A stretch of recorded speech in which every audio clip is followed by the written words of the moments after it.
Welcome to the Real Life Buyer podcast. In this podcast, you will hear interviews with business owners, entrepreneurs, thought leaders, authors, and technical specialists in their field. These professionals will hasten your development, accelerate your career, and broaden your business know-how. Now, introducing your host, Dave Barr, interviewing with a purchasing twist. Hello, and welcome to the Real Life Buyer. Today, we're joined by Michael Levin, a luminary in the world of writing and storytelling. Michael is a New York Times bestselling author and a most prolific ghostwriter with over 30 years of experience and having written, edited, published and consulted on more than a staggering 1,000 books. My focus of understanding for today is on what power can storytelling have in the world of business. I wish to uncover the secrets behind transforming narratives into business gold and discover the connection between storytelling and business success. So, without further ado, I welcome Michael onto this enlightening journey into the world of storytelling and its profound impact on business. Hello, Michael, and welcome to the podcast. Hello, David. Thank you for having me. And I cannot wait to tell my wife that I'm a luminary. She'll be very excited, I hope. I'm sure you're certainly a bright, shining star for many. Well, you're very kind. Thank you. Now, you started your career as a CBS News researcher, I believe, before moving into law. Then it appears there was a significant pivot. Something happened, something changed in your world where novels and ghostwriting became something that you obviously must have taken some pride in. Can you talk us through perhaps the key moments of your journey that led you to become such a prolific and highly successful ghostwriter? Sure. Well, I think the key moment was the pivot was when my boss sat me down and said, the news is not good. Oh, dear. Yeah. No, I went to law school because I didn't know how to get started as a writer. I knew this is all I ever wanted to do. And I sensed that it was my only marketable skill. I went into law because I knew lawyers wrote and judges wrote. So I thought, well, I can make a living writing somehow, use the writing skill doing that. And I was in and out of two firms, each in about 5 months. The first one I was all but fired, and the second one they sat me down and booted me, and they could just tell that I didn't belong in that world, and it's fine. By that time, I had sold a couple of novels to Simon & Schuster. I sold 3 right off the bat, which is just incredible good fortune for a writer. Couldn't come to terms on a 4th. Ran out of money, became a starving writer, which is as bad as it sounds. And I found a mentor who was my mentor for 29 years, and he told me to offer private writing classes, and I did. And those turned into people saying, consult with me. And that turned into people saying, just write it for me. And that's 30 years and 1,000 books ago. So, so I really backed into what I do. And at the same time, I enjoy it very, very much. So that's that's how I pivoted into being the luminary you have before you today. Well, it's something in your destiny was clearly needed to be fulfilled. Law, I don't really equate law with writing so much. It seems quite a dry subject in some respects, perhaps one way. But, you've certainly, made an amazing transformation as anything I could think of. I don't think of many barristers or lawyers that I would think of as such a prolific person in novels and ghostwriting. So it's quite incredible, really. Well, I think it's the dream of most lawyers or many lawyers, and I can tell you it is, to publish a novel or to do something. I used to teach a course called fiction writing for attorneys. And when you think about it, fiction writing is not such a stretch for attorneys. But the room would be packed with would-be novelists. And I went around doing that for a long time here in the United States. And the reality is that everybody's fascinated with the law. There are so many television shows in your country and mine that are focused on what attorneys do. And there is a lot of writing involved. You're writing memos, you're writing briefs. If you're a judge or you work for a judge, you're writing opinions. So writing skills really are important. It's just a question of what are you writing? And I was doing things. I was getting really bad people off because I could tell you stories about these horrible people and I'd win their cases. I remember looking in the mirror and thinking, what am I going to turn into? What am I going to be if this is what I do? I don't want to use my superpowers for evil anymore. And fortunately, they said, you don't have to. Get your plan and your pictures and get out. Oh, dear me. I certainly understand where you're coming from respect to law and the shows on TV, my wife absolutely adores those sort of programs, and she's very much into serial killers. So that's a little bit worrying. But there we go. I'm still alive. Well, has she upped your insurance? Funnily enough, I have got some insurance recently, but there we go. Oh, blimey, I could get in trouble about this one. Hope she doesn't listen to this podcast, but there we go. Right, let's get on with the matter in hand before I am done in, so to speak. So back to business leaders and storytelling. So how does storytelling connect business leaders with their audience? That's one of the things I was thinking of. Can you perhaps share an example of a story that once published had a transformative impact on perhaps yourself as an author or somebody who you were working with in that author role? Yeah, that's a really great question. And one of the best pieces of advice I got when I was a new writer was that people do not remember even a well-written government report. We don't relate to statistics. We don't relate to facts and figures. Instead, we relate to the experiences of other human beings. And that's been true ever since people sat around the fire thousands of years ago. They would tell stories. And we don't know how to explain the world to ourselves without stories. That's just what we do as human beings. We create stories that take out the fear, whether it's the fear of the night or the fear of changing seasons or the fear of large animals or whatever that they were worried about thousands of years ago. And it's really the same thing today, that the business leader who tells the best story wins, and the most convincing story. There was a business leader, I didn't do his book, I just want to put that out there, named Paul O'Neill here in the United States, who took over a company called Alcoa, which was the Aluminum Corporation of America. And they were having an absolutely terrible time. Their stock price was down, sales were down, morale was down, everything was in the gutter, everything was terrible. And he announced that his primary focus after he studied the company would be on safety. And everybody thought, you're crazy. This is not it. We don't have a safety problem. We have an earnings problem. We have a stock price problem. We have a delay in the factory problem. He said, no, we're going to, and he preached wherever he went. He told the same story. We're going to focus on safety. We're going to make this the safest company to work for. And as a result, morale went up, injuries went down, lost work time went down, quality went up, and everything else followed. And it's all because he had one story, which is we're going to be the safest company in our field. And he stuck to it, and he told it over and over again. And we get bored. We get bored saying the same things over and over again. But the reality is that we have to drill the most important messages into the minds of the people we serve and we lead over and over again, so that they understand this is not simply a flavor of the month. This is not simply something that I thought of, and that if you put your head down 30 days from now, I won't even remember I said. You have to show that it's important to you. And if you do, then wonderful things happen. It's quite interesting, some of the points you made there, because my next question is about what elements make a business narrative really resonate, with that, perhaps the employees, the management. You mentioned a couple of things there. One seems to be emotion, if that's correct. And then the second you mentioned was repetition. What are those correct, or are there other ones that are more important? No, those are critical. And we love what we're good at because it makes us feel safe. And many business leaders came up from the accounting side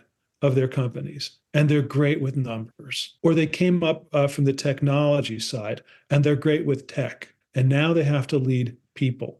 And people aren't numbers, and people aren't zeros and ones, and people aren't devices. They're human beings, and it's and they have desires and needs. And the great thing is that we all pretty much want the same things in every society. We may call them by different names, but ultimately we want to be happy. We want to feel secure. We want to be able to make a living. We want to provide a better better lives for our children than we have. And so the question is, if you're a business leader, how do you move beyond the competency that makes you feel safe and instead recognize, I am talking to flesh and blood human beings who have desires and needs, and they're really the same as mine, give or take. And how am I going to get across to them that if we all do this together, they're going to get their needs met? I did a book recently for an individual in the tech field who works with hundreds and hundreds of tech companies. And typically the path of a tech company is that you've got a consultant who either gets fired or goes off on his own, starts a business, and then is able to sell more than he can or she can service himself or herself. Now this person has to go out and find others and to do the, to help do the work. And before long, they're managing people instead of systems, instead of technology. And this is where the trouble begins, because they're just simply not comfortable with people, or they're not used to people. So the thing to do is to remember that everything that's great in life comes to you through people. If you believe in God, God works through people. If you believe in the universe has other people around for you to serve and who will serve and benefit you, but only if you recognize their humanity. And the way I'm just thinking about a very successful real estate client of mine who was taking over his father's company. He was probably 29 when I was working with him. Brilliant, brilliant guy. And he was just extremely well read in fields outside of business because he knew that it made him a better, more rounded person. And he used to say that technology represents the potential death of empathy, because with technology, we're staring at devices instead of looking into each other's eyes. Like right now, I'm creating a false sense of connection with you because I'm staring into a little green circle and pretending to make eye contact. So even as I speak, this is, if I look down, I'm looking at you because I can. So the thing is that empathy began in human society when people were able to look each other in the eye and realize they had things in common. We can kill the beast together. We can ward off the enemies together. And when we're all looking at our devices instead of looking to each other's eyes, then empathy disappears. So if you're a leader, you've got to demonstrate empathy. And the way you do that is by showing that you care. It's by looking people in their eyes and saying, I care about you and I can make good things happen for you. Follow my lead. We'll get there together. So how are you connecting with people as opposed to simply creating a budget or red, yellow, green, or whatever you're doing?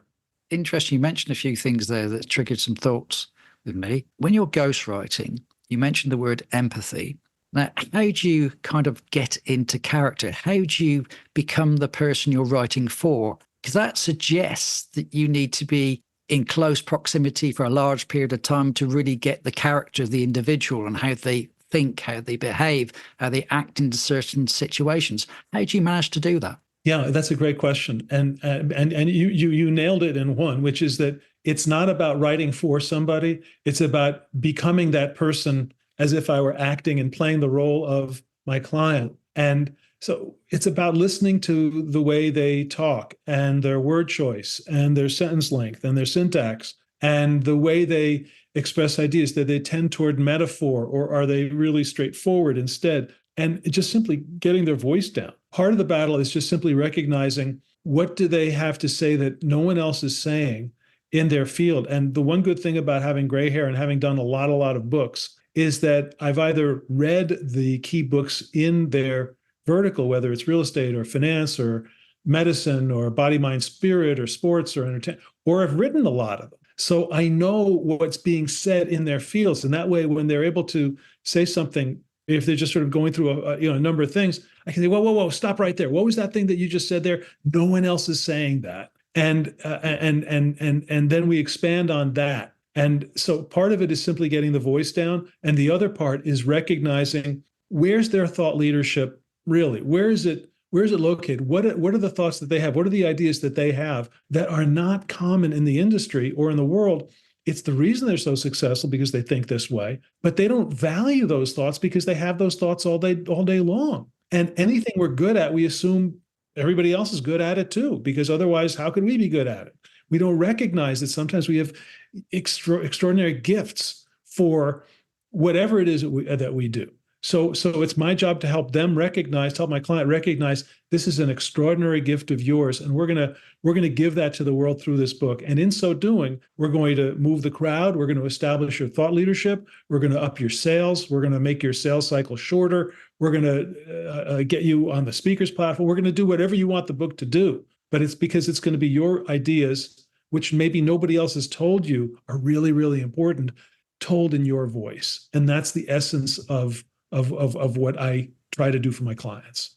So you're really trying to get significantly into the head of the person, become that person, the character. Can I have some kind of context? I'm sure the more you do this, the better and quicker you become at it, perhaps. But what would you say in a time perspective are we talking about here to really get into the character of the person?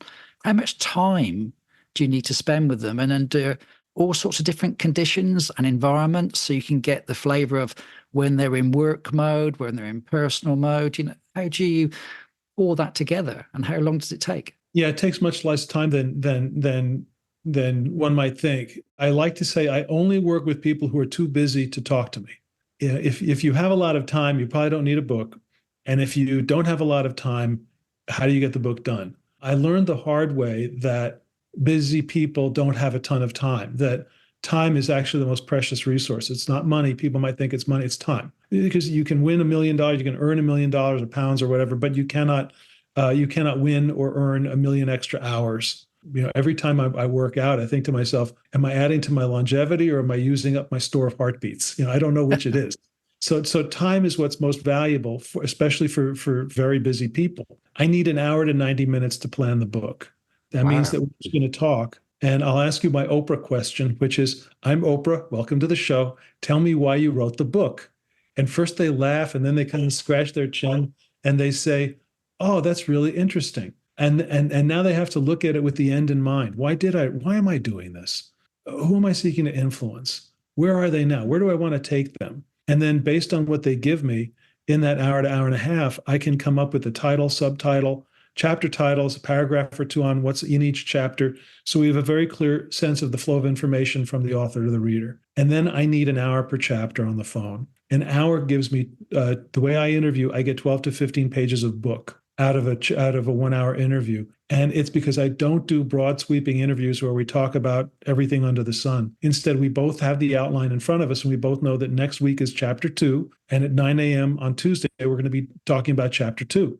And I'll just ask open-ended questions. And sometimes my clients say, well, don't I have to prepare for this? And I tell them, you've been preparing for this your whole career. We could roll you out of bed at 2 a.m, give you a cup of coffee, slap you around a little, and you'll be we don't do that, but you'll be just as lucid eventually as you would be at 2 p.m, because you know this stuff inside out and backwards. It's just a question of getting it out of you. And then sometimes people say, well, I'm too young. I have my whole career ahead of me. I say, this is not a final report. This is an interim report. This is what you know now. This is where things are right now. And if you don't do the book, then 2 bad things happen. One is that the people you could have helped don't get helped. They don't get served.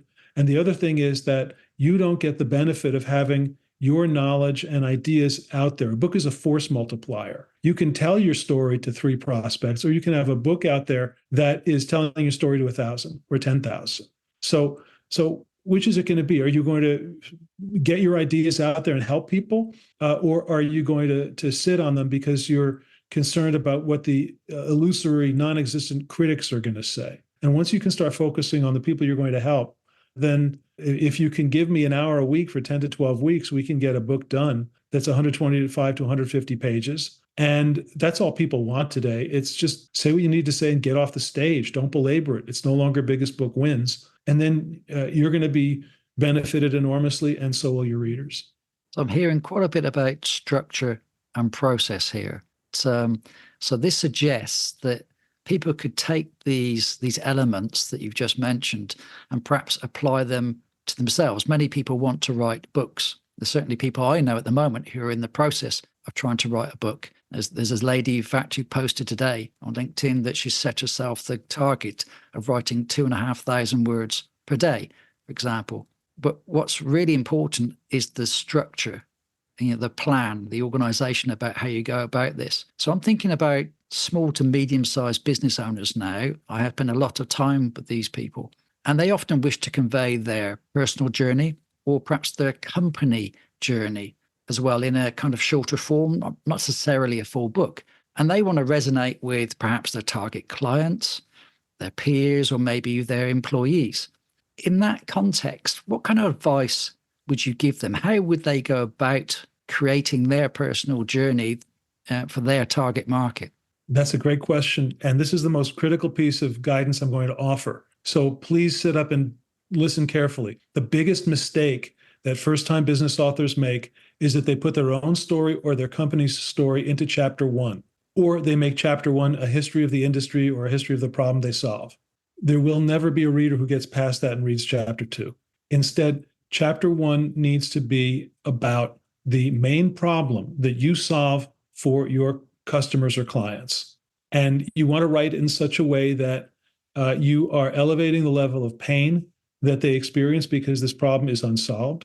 And you want to, you don't have to show them all the solutions in chapter one. You just have to demonstrate, again, it's about empathy, that you understand them better than anyone else ever could. And that the problem they have is a problem that you have solved over and over again because you're demonstrating your level of intimacy, of deep awareness of the pain and the struggles that they go through. That's chapter one. And then you explain in the end of the chapter, this is a book about how we solve those problems for people like you. And now they're saying, who is this person? Now they can't wait to find out who you are. That's why your story and your company's story belong in chapter two. Because again, they don't care about who you are, they care about themselves. But now that you've demonstrated this deep intimacy with their problems, and you've given them the hope that finally there's someone who can solve those problems, now they want to know who you are. That's chapter two. And I always say you want to put in just enough about yourself so that they understand who you are, but not so much that they're bored to tears because you've told them too much. In fact, people don't read books, they use them as movies. Or I should say, they use them as screenplays for movies that play in their heads. And in the movie, they play two roles. They play themselves as student, and they play you, the author, as the teacher. They know who they are, but in this movie that's playing in their heads, they need to know who you are. So you need to give them just enough information about yourself, about your business, so that when they're playing you in that movie in their heads, they know who they're being. And if you give them too little, they're mystified, they're confused, they're uncomfortable because they can't play the part. If you give them too much, they're bored. So you want to find that sweet spot where you're just saying enough so that they say, yes, I know who this person is. I know what this entity is that I'm dealing with. I understand this SMB or whatever you are, financial advisor, business, or whatever. And I'm ready to go. Tell me how you do it. And then chapter three outlines your process. And then the rest of the chapters of the book until the final chapter outline one or more steps or elements in your process of how you solve the problems that you laid out in chapter one. And then the book concludes with a respectful call to action because people want to know, how can I get in touch with you? Can we work together? You're an author, you're so famous, and you have to assure them, no, we really can work together. And so I've got a sort of a little approach or a formula for the call to action.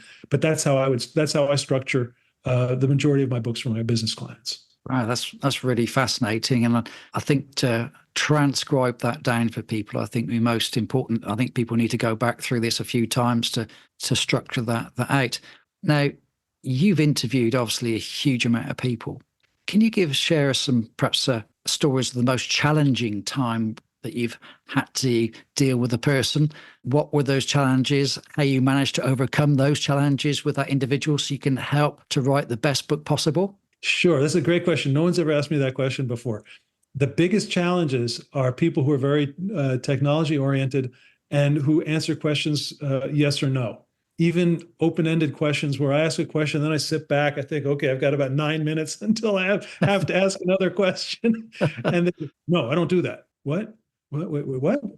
Well, we don't do that. Oh, okay. Well, what about this? And you just try to, and then you say, okay, that's great. That was a good answer. Can you give me an example of a company you served where you implemented that? No. So that's really, really hard. I like to say I keep a golden shovel by my desk so that I can sort of shovel the, and get whatever. But if you don't give me anything, we have a problem. And so that's on the front end. And then the back end is when the manuscript is complete, I like to say, I hate to say it, but it's true. I have on my laptop what I call a multi-million-dollar hard drive, which is dozens of books that have been fully paid for and fully written and proofread and ready to publish. And the client won't say, yes, let's go publish the book. Oh my gosh, it's so frustrating because there's so many people the book could help. And then on a personal level, I'm so proud of what we've accomplished. And I can't get them on the phone. They're either onto the next shiny object, or they are thinking about the illusory, imaginary, non-existent critics who will, in their minds, savage the book and humiliate them, and everybody will know. And I tell them nobody has the time to criticize other people's books. They're not going to bother. Nobody's got the interest to do that. Instead, you have to think about the people you're going to serve, and the people who, well, there are already books on, tool and die, or bond ladder, whatever the subject is. The thing is that there's nobody who wrote it from your perspective, with your experience, with your knowledge base. That's your tribe. In Seth Godin's great term, those are the people that only you can help. So all the people that only you can help are going through life without the problem being solved for them, because you wouldn't let the book get off my multi-million-dollar hard drive. Stop it. Just say yes. Just say, put it out there. And I've never ever had a client come back to me and say, I put the book out there, and you're not going to believe the criticism I received. Instead, they just say, it's wonderful. Sales are up, and I got my ideas out there, and I'm speaking here, and I was on Tony Robbins' platform, and and all these magic happened, and this company called and said, we're going to pay you $6,000 a speaking engagement all over the country, but only if you put the book out. So those are the two things. If people who don't give me what I need to write it, and then people who won't push the button and actually get it out there when it's done. Yeah, I guess it's quite a scary thought. There's always the fear of failure, which, it sounds like even the most intelligent and successful people still have that fear. This is something new for them. As you say, they haven't written before. And so, putting yourself out there, as we all know, can be incredibly daunting for people. And once it's in print, it's out there.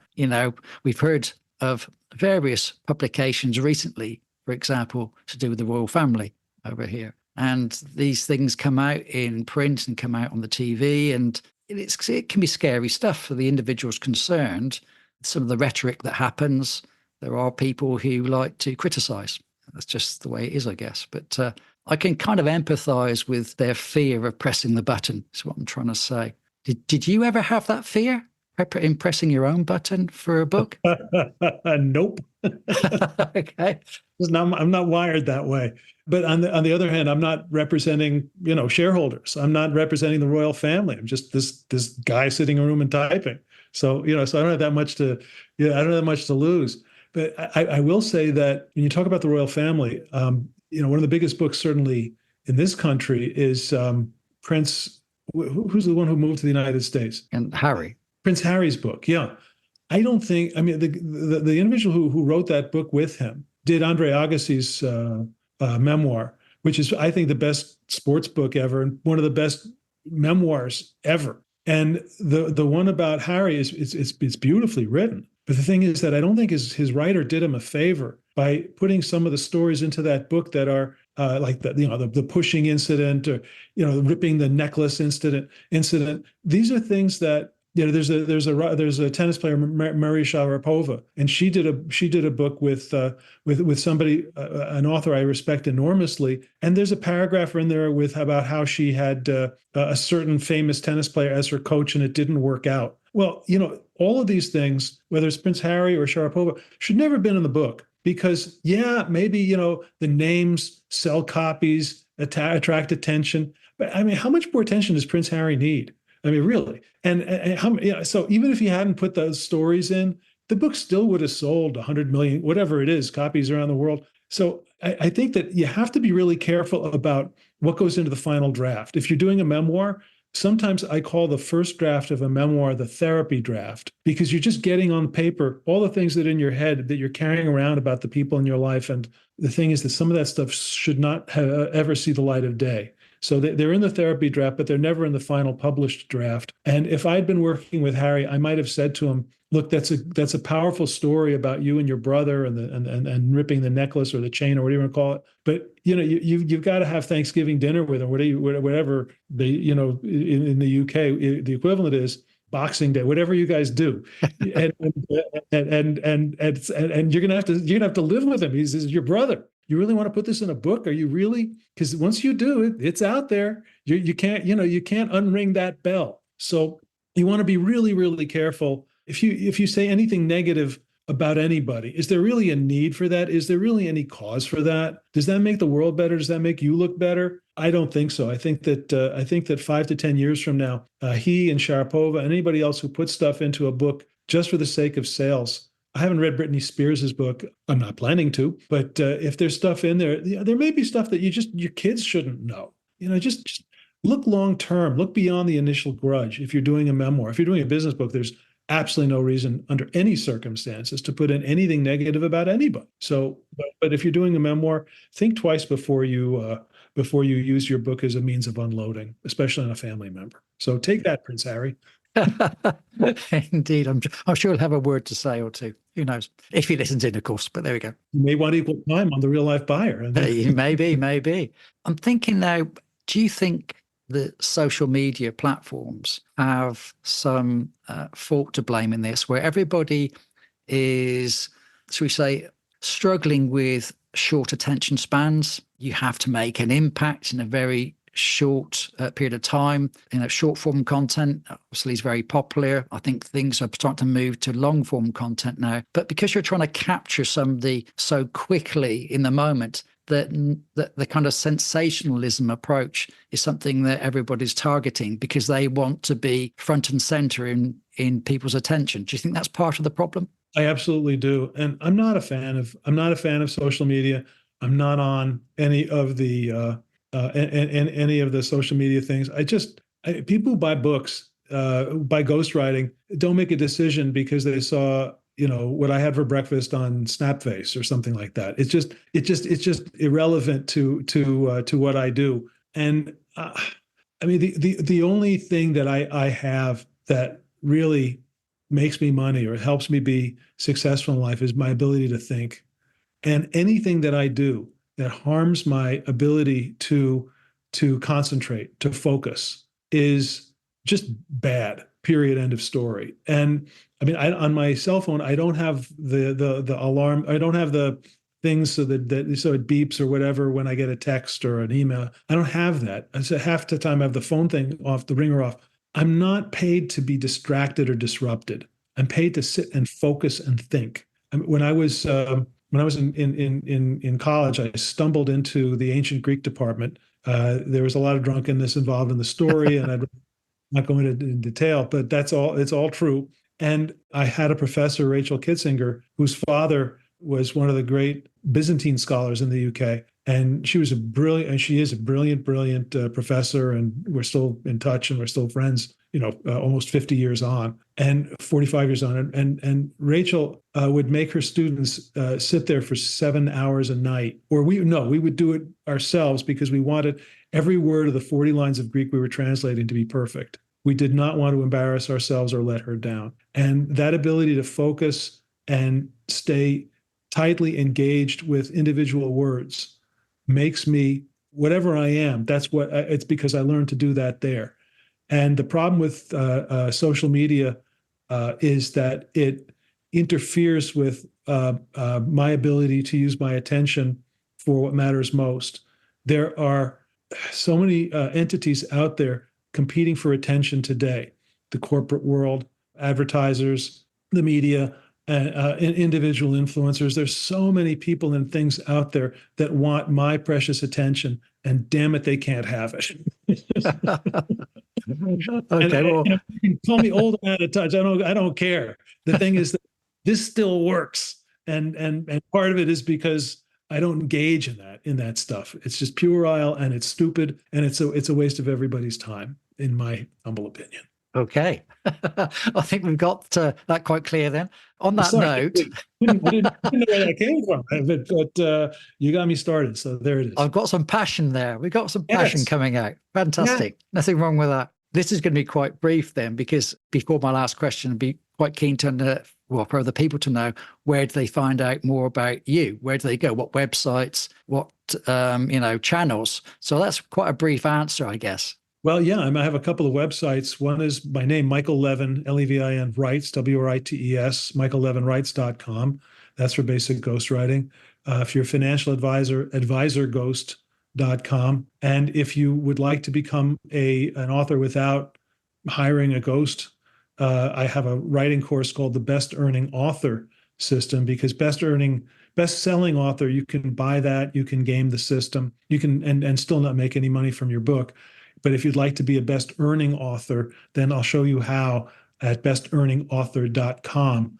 And then the other way they can reach me is by calling +1 for the United States or the colonies or whatever you call them over there, 617-543-3747, which is my cell. And I'll say it again. It's 617-543-3747. Operators are not standing by. It's my cell, and I will answer the phone. I may not see that it rang because I don't have the ringer on, but I will call you right back if I missed you, and we'll talk. And those are the ways people get in touch. Fabulous. I'll make sure those are in the show notes. So I'll catch up with you afterwards, make sure I've got the exact detail there. But thank you for sharing that. So for my final question, seeing time's running very short now, I'm interested in the future. We're all seeing radical change out there. We're seeing AI taking over the world. How do you see the future of business storytelling and storytelling in itself evolving in decades to come? Do you think AI has a part in that? Well, a couple of things. One is that if I ever want to write a mediocre book, I'll turn to AI. That's my starting point. And the second thing is that a lot of people are afraid of AI, but they tend to be afraid of whatever the new thing is. So I would say it's nothing to be particularly afraid of. It's just something that's out there. At the end of the day, business storytelling is, well, it's a marketplace of ideas, which means it's a competition of ideas. And the people who are the most sincere and the most desirous of helping others, and the people who want to do the most for the world, are the ones who are going to reap the greatest success in life. That's how it's always been. Okay, there are robber barons and whatnot from time to time, and Elon Musk is weird, and we all know that. But here in the real world, the people who are the most successful in business tend to be the people who hold themselves personally to the highest standards, because everything else just fades away. And I don't think anything really is going to change that radically.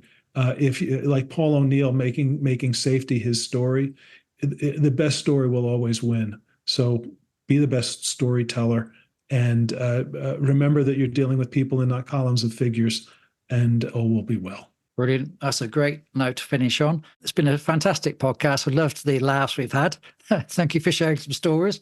And if you could, we'll tie up and we'll make sure that everybody can connect with you straight after the show. Dave, this was a great pleasure. Thank you for having me. It was really fun. Take care. Thanks, Michael.